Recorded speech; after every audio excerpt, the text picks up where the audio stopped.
ओए चीनी, यहाँ क्या सुअर का मांस खरीदने आए हो? ये सिर्फ एक ताना नहीं था, ये उस नफरत की आवाज़ थी जिसने एक हंसते खेलते प्रतिभाशाली 24 साल के छात्र की जान ले ली। और इस नफरत भरे शब्दों के जवाब में उस छात्र ने जो कहा वो हमारे सिस्टम के मुंह पर एक तमाचा है। उसने कहा था, हम चीनी नहीं हैं, हम भी भारतीय हैं। सोचिए, जिस लाइन पर तालियां बजनी चाहिए थी उस लाइन के बदले उसे मौत का ताबूत मिला। प्यारे साथियों, नमस्कार। ये कहानी किसी साधारण मर्डर की नहीं है।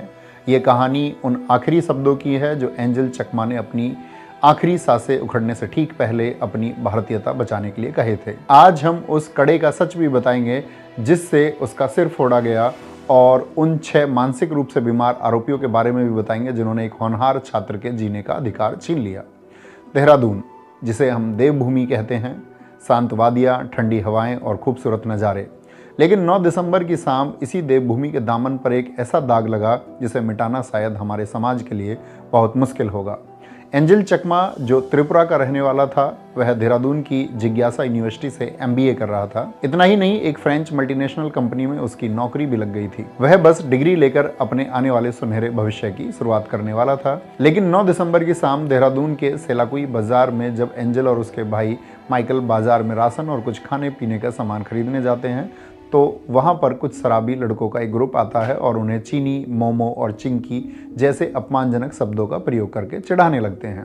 जब एंजल और माइकल ने इसका विरोध किया तो उन 6 लड़कों के ग्रुप में मौजूद अविनाश नेगी, सुमित कुमार, सूरज, शौर्य, आयुष और उनका लीडर यज्ञ अवस्थी ने अपने हाथ में पहने हुए भारी लोहे के कड़े को हथियार बना लिया। उसने उसी कड़े से एंजल के सिर पर वार किए। बाकियों ने भी दोनों भाइयों से बहुत मारपीट की। उन्होंने एंजल को चाकू से रीढ़ की हड्डी में मारा, जिस वजह से एंजल के सर में और रीढ़ की हड्डी में बहुत गहरी चोट आई। माइकल को भी सर में चोटें आईं, पर सबसे बड़ी विडंबना यह है कि मुख्य आरोपी यज्ञ अवस्थी वारदात के बाद नेपाल भाग गया है। जरा सोचिए, एक तरफ एंजल जो त्रिपुरा का मूल निवासी है, एक गर्वित भारतीय है, और दूसरी तरफ मुख्य आरोपी जो नेपाल का रहने वाला है, यानी एक दूसरे देश में रहने वाला व्यक्ति भारत के ही बेटे को बता रहा है कि वो भारतीय है या नहीं। हालांकि इनमें से 5 लोगों को गिरफ्तार कर लिया गया है, जिनमें से 2 नाबालिग हैं, और मुख्य आरोपी यज्ञ अवस्थी के ऊपर 25,000 के इनाम को रखा गया है। और उत्तराखंड से पुलिस की एक टीम भी नेपाल भेजी गई है उसे ढूंढने के लिए। एंजल 17 दिनों तक अस्पताल में मौत से लड़ता रहा, लेकिन 26 दिसंबर को वो जिंदगी की जंग हार गया। पर असली हार एंजल की नहीं, हमारे सिस्टम की और ऐसी सड़ी मानसिकता वाले लोगों की हुई जो यह सोचते हैं कि पूर्वोत्तर के राज्य हमारे देश का हिस्सा नहीं है। आप इस वीडियो में देखिए कैसे एक नौजवान की आंखों में आंसू हैं और वो कह रहा है कि we are not chinky and we are not a Japanese, I M Indian.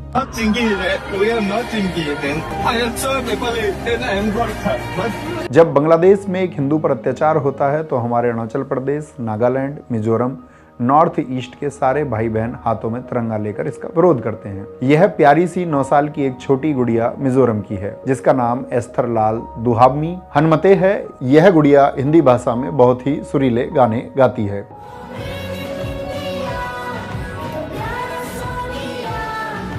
कला और संस्कृति के क्षेत्र में अद्भुत योगदान के लिए इस गुड़िया को वर्ष 2025 का प्रधानमंत्री राष्ट्रीय बाल पुरस्कार प्रदान किया गया है। महज 4 साल की उम्र में ही माँ तुझे सलाम और जन गण मन जैसे देशभक्ति गीतों के गायन से इस गुड़िया ने लाखों लोगों को भावुक किया है। इस प्यारी सी गुड़िया की आवाज़ तमाचा है उन लोगों के गालों पर जो कहते हैं कि हमारे नॉर्थ ईस्ट के भाई बहनों को हिंदी नहीं आती, इसीलिए वह चाइनीज हैं। मैरी कॉम, लवलीना बोरगोहेन, हिमा दास, मीराबाई चानू, बाईचुंग भूटिया, रियान पराग और दीपा कर्माकर यह नेशनल, इंटरनेशनल, ओलंपिक और विश्व विजेता खिलाड़ी हैं। यह भी नॉर्थ ईस्ट के राज्यों से आते हैं, पर ये कभी नहीं कहते कि हम पूर्वोत्तर राज्यों से आते हैं, हम मणिपुर, मिजोरम, त्रिपुरा, सिक्किम, असम से आते हैं। यह हमेशा कहते हैं कि हम इंडिया से आते हैं। फिर हम कौन होते हैं? इनकी शक्ल, सूरत और भाषा को देखकर यह तय करने वाले कि ये इंडियन नहीं है। अपनी सोच को बदलिए, क्योंकि नॉर्थ ईस्ट का हर एक राज्य, हर एक भाई बहन हमारे देश का हिस्सा है और वह इंडियन भी है। इसी तरह एंजल भी एक भारतीय था और हमारे देश का नागरिक था। एंजल के पिता तरुण प्रसाद चकमा BSF में हेड कांस्टेबल के पद पर हैं। एक भारतीय जवान जो सरहद पर खड़े होकर दुश्मनों से हमारी हिफाजत करते हैं ताकि देश सुरक्षित रहे, लेकिन उसी देश के भीतर उनका अपना बेटा सुरक्षित नहीं रह पाया। जब उत्तराखंड के CM पुष्कर सिंह धामी ने उन्हें फ़ोन किया तो उस पिता ने रोना धोना नहीं किया। उन्होंने एक सैनिक की तरह बात की वे मीडिया से कहते हैं कि त्रिपुरा से, मणिपुर से और भी बहुत से पूर्वोत्तर राज्यों से उत्तर भारत के राज्यों में बच्चे पढ़ने और लोग काम करने के लिए जाते हैं। उनके साथ अभद्र व्यवहार किया जाता है। ऐसा नहीं किया जाना चाहिए। हम भी इसी देश के नागरिक हैं, हमारे साथ ऐसा भेदभाव नहीं किया जाना चाहिए। हमें शर्म आनी चाहिए कि अपने ही देश के नागरिकों के साथ ऐसा अभद्र व्यवहार करने से पहले हम अपने देश के किसी भी कोने में अगर अपने नागरिकों के साथ ऐसी हरकतें करते हैं तो हमें भारतीय कहलाने का कोई हक नहीं है। वैसे ये घटना कोई इकलौती नहीं है। Rights and risk analysis group RRAG की इस रिपोर्ट को देखिए। जब पूरी दुनिया कोविड-19 से लड़ रही थी तब हमारे ही देश में नॉर्थ ईस्ट के लोगों के खिलाफ नफरत की एक बाढ़ सी आ गई थी। इस रिपोर्ट के मुताबिक 7 फरवरी से 25 मार्च 2020 के बीच यानी सिर्फ 1.5 महीने में ही ऐसे 22 बड़े मामले दर्ज किए गए थे जहां भारत के मेट्रो शहरों में नॉर्थ ईस्ट के छात्रों और लोगों को सरेआम कोरोना वायरस कहकर बुलाया गया। कई जगह उन्हें किराना दुकानों से सामान देने से मना कर दिया गया था और सबसे शर्मनाक बात तो यह थी कि कई जगहों पर उनके ऊपर थूका भी गया। अगर आपको इन केसेस के बारे में डिटेल में पढ़ना है तो सोर्स लिंक आपको कमेंट में और डिस्क्रिप्शन बॉक्स में मिल जाएगा। अगर आप सोच रहे हैं कि यह तो इक्का दुक्का घटना है तो आज से 11 साल पहले साल 2014 में दिल्ली के लाजपत नगर में अरुणाचल प्रदेश के 19 साल के छात्र नीडो तानिया की सरेआम पीट कर हत्या कर दी गई थी, सिर्फ इसलिए क्योंकि उसने अपने लुक्स पर किए गए भद्दे मजाक का विरोध किया था। इस घटना के बाद बनी MP बेस बरुआ कमेटी ने दिल्ली में रहने वाले नॉर्थ ईस्ट के करीब 2 लाख लोगों की एक बहुत बड़ी स्टडी की। इस रिपोर्ट में खुलासा हुआ कि 86% नॉर्थ ईस्ट के लोग उत्तर भारत में और अन्य बड़े शहरों में नस्लीय भेदभाव, रेशियल डिस्क्रिमिनेशन का शिकार होते हैं। यानी पूर्वोत्तर राज्यों के लगभग हर दूसरे व्यक्ति को उसकी शक्ल की वजह से चाइनीज, मोमो और चिंकी जैसे शब्द सुनने पड़ते हैं। एंजल चकमा के साथ भी यही हुआ।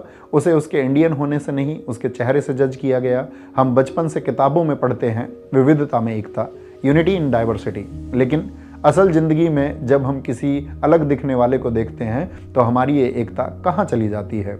हमें ये सोचना होगा कि हम सीमा पर चीन से लड़ने की बात करते हैं लेकिन अपने ही शहरों में हम अपने ही भाइयों को चीनी बुलाकर उनसे लड़ रहे हैं। क्या हम अनजाने में दुश्मन के ही प्रोपेगेंडा को सच नहीं कर रहे? जब हम अपने ही लोगों को पराया कहते हैं तो हम भारत को जोड़ नहीं रहे हैं, तोड़ रहे हैं। हम सोशल मीडिया पर अखंड भारत की बात करते हैं लेकिन अगर हम उस नक्शे के लोगों को अपना नहीं मान सकते तो वो नक्शा सिर्फ लकीर बनकर रह जाएगा। एंजल की मौत के बाद उत्तराखंड की राजधानी देहरादून के गांधी पार्क में हजारों छात्र हाथों में मोमबत्तियां लेकर जमा हुए। अगरतला में Tipra indigenous student federation TISF ने जुलूस निकाला। दिल्ली में JNU और दिल्ली यूनिवर्सिटी के नॉर्थ ईस्ट फोरम के छात्र सड़कों पर हैं। इनके हाथों में तख्तियां हैं जिन पर लिखा है my face is my identity not my crime. मेरी शक्ल मेरी पहचान है, मेरा अपराध नहीं। ये छात्र सिर्फ एंजल के लिए इंसाफ नहीं मांग रहे, ये उस पहचान की लड़ाई लड़ रहे हैं जिसे हमारा समाज बार बार कुचलने की कोशिश करता है।